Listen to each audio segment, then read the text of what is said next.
So as always, we want to start a sink of soapy water, and to make sure we wash our hands really well.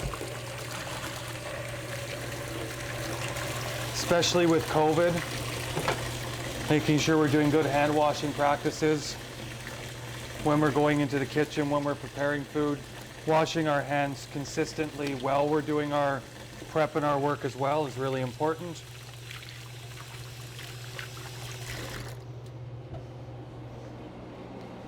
So the oven's preheated. Really important thing to do whenever you're doing any baking is to start with your preheating of your oven, because if you don't, your muffins, which are going to be leavened by baking powder, are actually going to collapse before they go into the oven. So you're not going to end up with a well-risen muffin. You're going to end up with something which more closely resembles a hockey puck.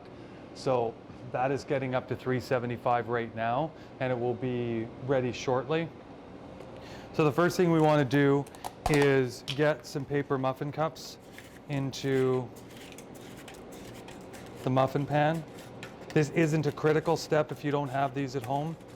It's really just to help make your cleanup a little bit easier, so you're not trying to scrape out and clean burnt on muffin goop, and then these can just get set aside.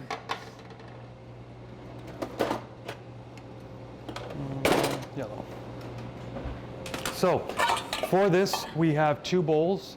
We have a wet bowl and a dry bowl.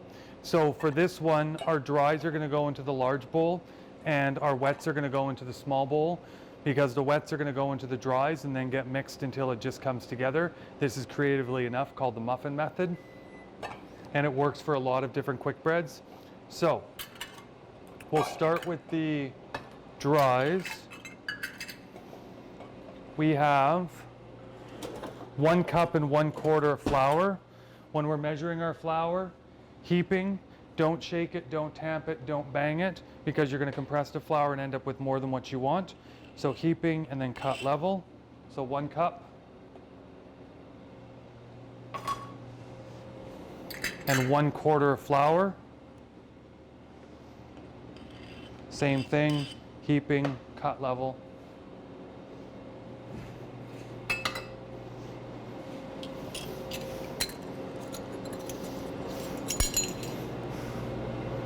Good. 2 teaspoons of baking powder. There's actually a 2 teaspoon on this one, so I can just use that. Baking powder is double acting. It acts first in the presence of moisture and second in the presence of heat. So our baking powder goes in with our dries. I don't think there's salt in this one. I've made this recipe probably, no, 1/4 teaspoon. I've made this recipe in excess of probably 100 times. So a 1/4 teaspoon of salt, you can do it like that and fill it in.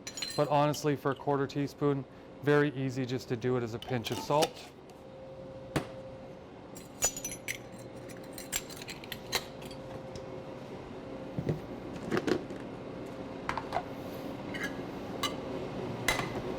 ½ cup brown sugar. When you're measuring your brown sugar, lightly pack it so that it ends up forming a loose puck.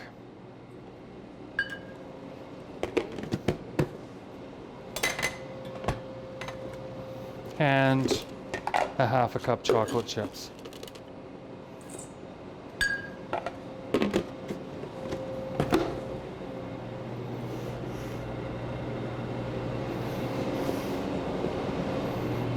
And then we want to mix our dries to make sure that we have a good distribution of flour, baking powder, chocolate chips, salt, breaking up the lumps of your brown sugar.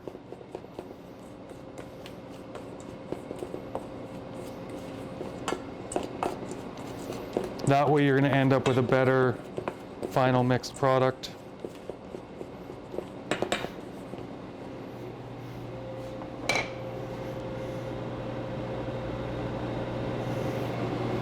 So that's our dries. It can get set aside. Our wets, my students love this one. Frozen bananas are your best friend for baking. So this is frozen and I thawed it in the microwave. If it comes out of the freezer, a minute and a half in the microwave on high is enough to get it to this state. So when bananas go in the freezer, the carbohydrates in the banana convert to sugar. And when you freeze them, you actually speed up that process. So you're gonna end up with a much sweeter final product for your banana, but it looks rather revolting and my students don't like it very much. It also doesn't feel very good, so. So one mashed banana.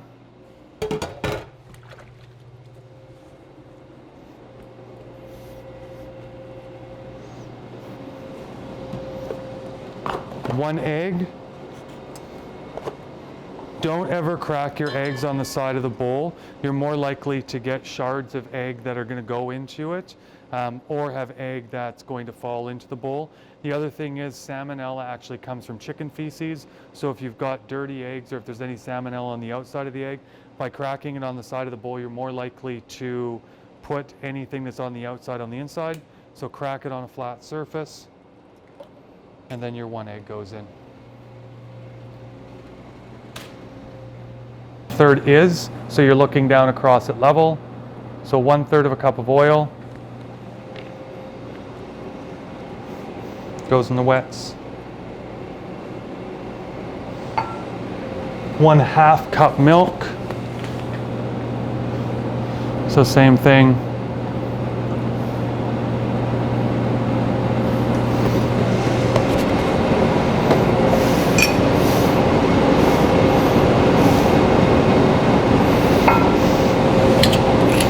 I think there's vanilla in this one, but I'm just going to refer back to my recipe.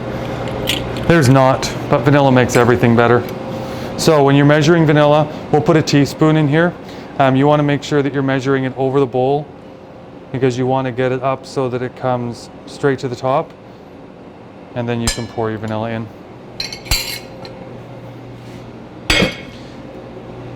And notice that I'm not keeping my dishes crowding up my space here. If I'm done with something, if I don't need it, if it needs to be washed, I'm putting it in the sink. So as I'm finishing with stuff, I'm getting it out of my way so that it's not crowding up my workspace. Now remember what I said about my lemon juice coming in these convenient little yellow packages? Partially cut it.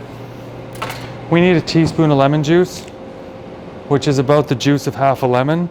So lemon juice, there's lots of seeds in lemon, so I just squeeze it through my hands to catch any of the seeds.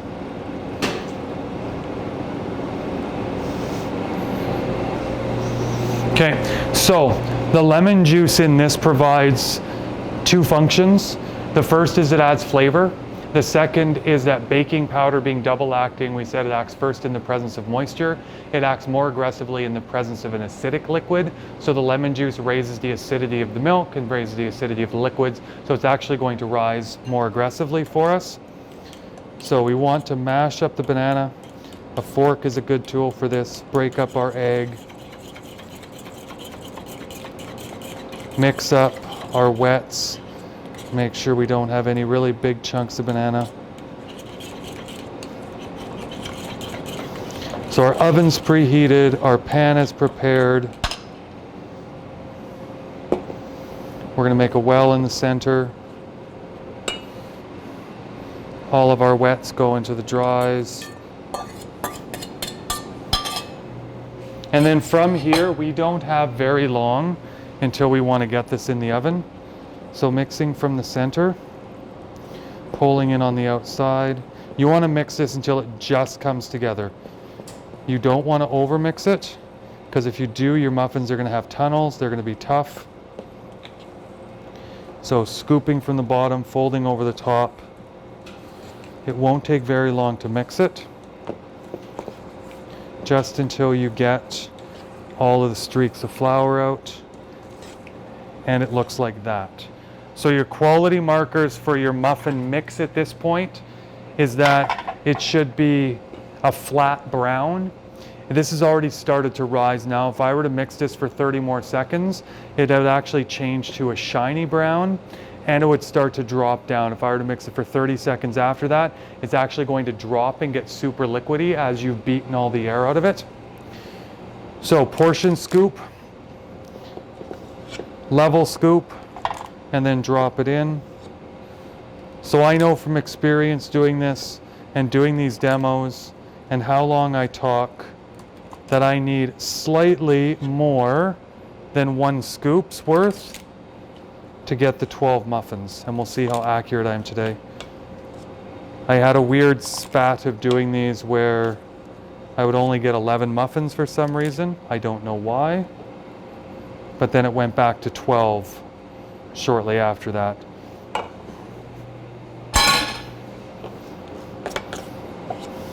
So you want to be fairly gentle with it,